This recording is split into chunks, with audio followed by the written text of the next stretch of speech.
రాహుల్ గాంధీ గారు విదేశాలకు పోయి ప్రతిసారి ఇది ఒక అలవాటు అయిపోయింది. భారతదేశాన్ని గౌరవం తగ్గించే విధంగా మాట్లాడటం అనేది రాహుల్ గాంధీ గారికి సర్వసాధారణం అయిపోయింది. రాహుల్ గాంధీ గారు ఇంతకీ భారతీయుడు అనుకుంటున్నాడా లేకుంటే వేరే దేశస్తులు అనుకుంటున్నాడా? ఫస్ట్ మనకు అది తెలియాలి. ప్రతిసారి విదేశాలకు పోయి భారతదేశాన్ని ఎందుకు అవమానం పాలు చేస్తున్నాడు? భారతదేశ ప్రధానిని అవమానిస్తున్నట్టే దేశాన్ని అవమానించినట్టే. భారతదేశంలో ఎన్నికల ప్రక్రియ నువ్వు గెలిచిన కాడ మరి ఏం చేసావు? అన్ని ప్రజాస్వామ్య పద్ధతిలో జరిగినాయి కదా ఎలక్షన్లు. జరగకపోయింటే మరి ఈరోజు ఆ విధంగా మీరు మాట్లాడుతుంటే వాళ్ళు చెప్పినట్టు కనుక జరుగుంటే మరి కర్ణాటకలో తెలంగాణలో గవర్నమెంట్ ఎట్లా వచ్చింది?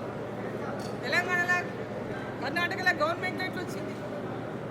ఈరోజు కేవలం ఎక్కడ పోయి ఏది మాట్లాడితే ఎక్కడ పోతే ఏదో మాట్లాడితే ఏదో దేశాన్ని విమర్శిస్తే ప్రధానమంత్రిని విమర్శిస్తే నాకేదో పెద్ద మైలేజ్ వస్తుంది, ప్రచారం వస్తుంది ప్రపంచవ్యాప్తంగా అని అనుకుంటే నరేంద్ర మోదీ గారి పేరు తీసుకుంటేనే ప్రచారం వస్తుంది. అందుకోసమైనా మాట్లాడుతున్నాడు. పుట్టిగా రాహుల్ గాంధీ మాట్లాడుతూ పట్టించుకోరు, నరేంద్ర మోదీ గారిని అంటేనే పట్టించుకుంటారు కాబట్టి మాట్లాడుతున్నాడు. ఇది ఏమాత్రం కూడా సమంజసం కాదు.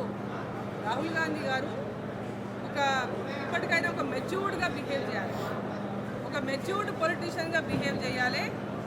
పార్లమెంటులో ఆయన అపోజిషన్ లీడర్.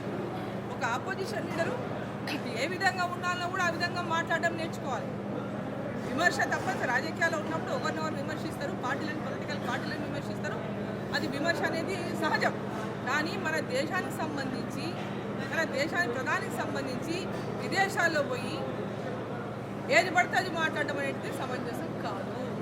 ఇది ఆయన యొక్క రాజకీయమైనటువంటి పరిణితికి ఇదే సాక్ష్యం.